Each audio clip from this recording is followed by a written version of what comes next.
Hello, followers. Why am I hearing an echo? I should not be hearing my audio coming out of my computer, and I am. Oh, baby, I can't take this. It's just one glitch after another. Yeah, nothing going on here as far as radio goes tonight. We're just talking. Let me turn that off. No, that's where it's supposed to be. If I turn that off, 1, 2, 3, I'm still hearing an echo. Why am I hearing myself?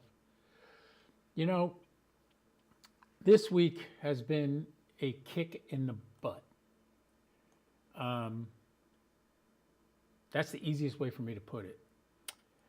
If I hit that there, yeah, I don't hear my voice anymore, but do you guys still hear me right now? 1, 2, 3, 4. Oh yeah, the chat's not working. I forgot that part. Oh my God. What can go wrong did go wrong and has gone wrong in my YouTube life and radio life. And I'll explain that to you in a second. Let me get to the right thing so I can see the chat. All right, I'm live. I am live. Okay. Are you hearing my voice? 1, 2, 3, 4, 5. No. You're not hearing my voice because I turned the mic down. I see it in OBS, but I don't see it on the screen. No. You're not hearing my voice because I turned the mic down. All right.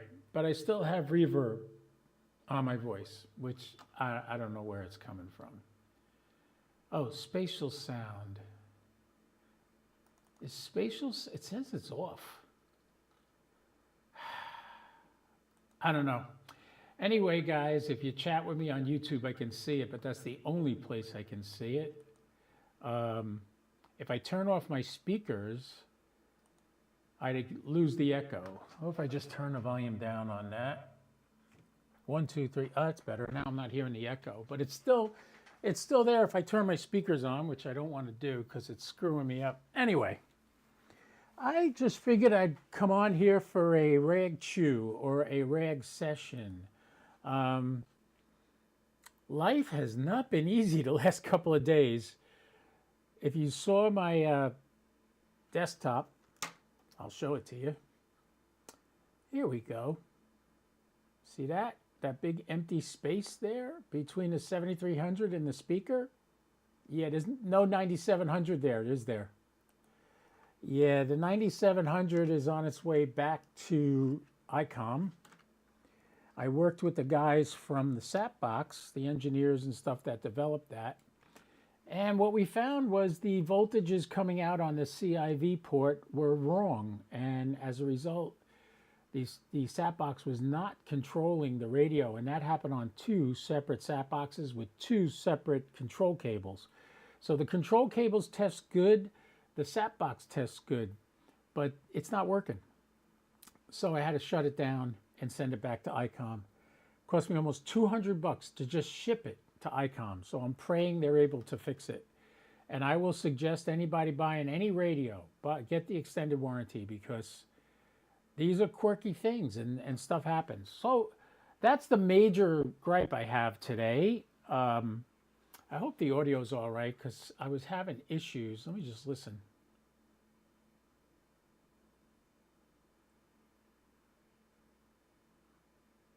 I don't hear nothing. Oh, I got the speaker shut off. Ugh. I'm losing it, folks. I am definitely losing it. Let me change the volume, turn that back on.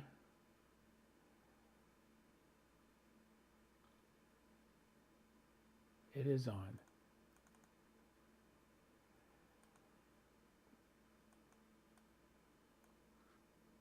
There's no audio.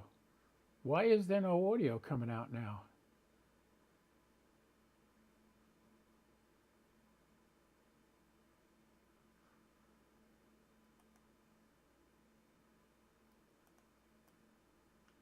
There's no audio coming out of my computer right now. Oh, I turned the volume down on the speakers. Oh my God. I'm losing it, folks. I am losing it. 1, 2, 3. Yeah. Oh, I turned the volume down on the speakers. Yeah, it's working. Somebody give me a pill to make me wake up from this bad dream I'm in. This is not good. All right, so the other night, I installed a program I thought I was going to need to get audio out of my OBS into the live stream. So this way, when I'm playing the slideshow and everything going into StreamYard, you're also hearing the audio from, like you do when I start a stream when I'm just using OBS. I'm sorry. I try to make the most professional setup I can make. A lot of people would just say, oh, don't even try that. It's not even worth it. I try to make a good stream. I try to make it interesting. I try to do it seamlessly so you don't know the ordeal it is to get streaming live. All right, so that program that I installed created a whole bunch of issues with my computer. Preferably the next day I uninstalled it all and started all over again. And from that moment on, things just started to snowball. It was like one little thing after another breaking and not working. Started with the 9700. All of a sudden, the SAT controller was not controlling the 9700. It was not moving the frequencies. It wasn't doing anything. What do you do? Okay, what do? You test it profusely. I worked with the guys from CSN Technologies, worked with them, and we figured the CIV control, CI5 control, as Ray Novak would correct me, was not working correctly. It was not putting out the right voltage. It was showing a short to the SAT box, which is not how it's supposed to work. When you put a short into the SAT box, it factory resets. So that was problem number one. We noticed that right off the bat. Problem number two was we weren't getting the right voltages out of the 9700. So after troubleshooting it and testing it, it was decided I needed to send that back to ICOM. Went through the whole ordeal of getting it packed in the original box with good packing around it and everything to protect it, and shipped it off to ICOM. They should get it on Tuesday. Their normal turnaround is about 2 weeks, so at least 2 weeks I won't have this, but that's okay because one of those 2 weeks I will be in Wisconsin. I also decided today, since I was climbing the walls, not chasing any satellites, I said, I got to get out and do something. I'm going to go do a Parks on the Air. Hop in my car, put my ATOS on the fender, head out to Princess Place Preserve, which is in Pelsier Creek State Conservation Area. Hook up my radio, try to go to 20 meters. It will not tune. Why won't it tune? A friend of mine spoke to Roger up in Huntsville. Roger suggested putting a duplexer on the 891 to avoid getting any frequencies from my 2-meter radio in the car into that. Okay, I had one. I threw it in. Great. I made a test call on it, talked to a guy in Texas on 17 meters. Worked great. Okay, that's great. Now what? Okay, so today I go in there and I switch to 20 meters and I go to tune it, it won't tune. So I'm thinking, well, it must be that duplexer that's in line on the HF that's causing it not to tune. So I pulled that out, reconnected everything, still won't tune. At that point, yeah, I'm starting to get pretty damn frustrated. Now I can't do my Parks on the Air. So I come home, I clean that all up, I get the duplexer out of the system, hook it back up, try to use it, still won't tune. My buddy sent me a video of how to reset the ATOS. I haven't tried that yet. I'm going to try that next. And as much as I would love to be out doing something today with the radio, or the only thing I'm relegated to FT8 on my 7300 from my home. I got nothing working in the car. So I got my 2-meter and 70 centimeter working in the car. So no satellite chasing. However, the good news, you ready for the good news? The good news is when I go to Wisconsin on Wednesday, I will have a new radio with me, an HT. This HT is a Retrievus HT to 3S, which thanks to W8CPT is showing me how to program it. So the radio is supposed to come tomorrow, and I will be able to program it as soon as I get it because I have it all set up, ready to go in my computer. And I will be able to do satellites with that radio and my elk antenna when I'm up in Wisconsin. So that's pretty good. It's a nice radio, and it tracks satellites, and it tracks the Doppler effect and the whole 9 yards. It does the whole thing. I will keep you posted on how that works out. I'm hoping it works out great. Other than that, I'm kind of frustrated. The Daytona race is tonight, so at least I'll have that to watch on TV. And I'm defrosting a nice New York strip steak for dinner, so that'll be good. So it's not all bad. I'm frustrated like you wouldn't believe. So anybody out there in the chat wants to say anything, I don't even know if anybody's watching. For all I know, I'm sitting here talking to myself, but even that's good because I'm venting and I'm getting this out of my system.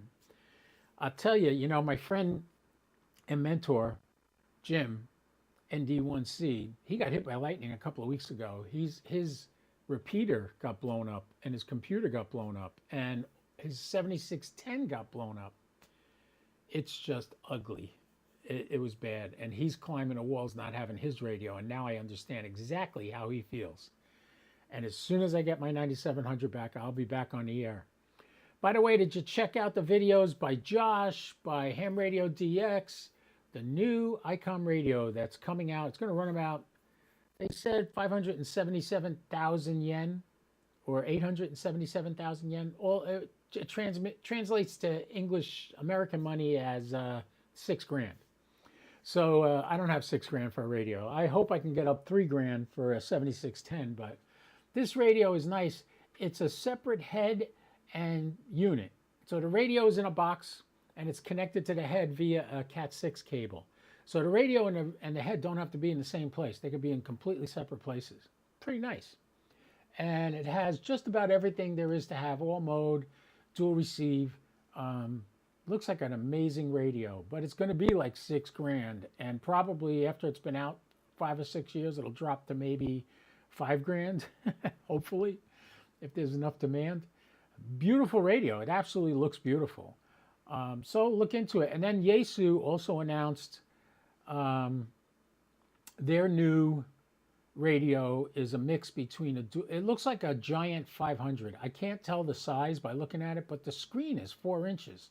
So that's like the size of the ICOM screens. That's pretty big. So that's going to be a big radio. Then not exactly a mobile unit, but it has speakers built into it. It has dual band, 2 meters, 70 centimeter. It also has every HF band and 6 meters. That's going to be a cool radio. So we'll see what happens. And it has the speakers built into the front of it, so you don't need an external speaker. Just something to keep in mind. That's coming too. So that won't be out until next year. Probably at Hamcation they'll have that radio. And then the ICOM radio, they thought it wasn't going to be out until spring or something, but now they're saying that they're already manufacturing them and selling them in Japan. So they're going to be coming here pretty quick. So you might have that baby might be available for Christmas if you got an extra $6,000 laying around you don't know what to do with. It's the 7860. I forget the name. It's 60 is the last digit instead of this 7610. So just so you know, that's all out there going on. That was from the expo in Japan that I heard that.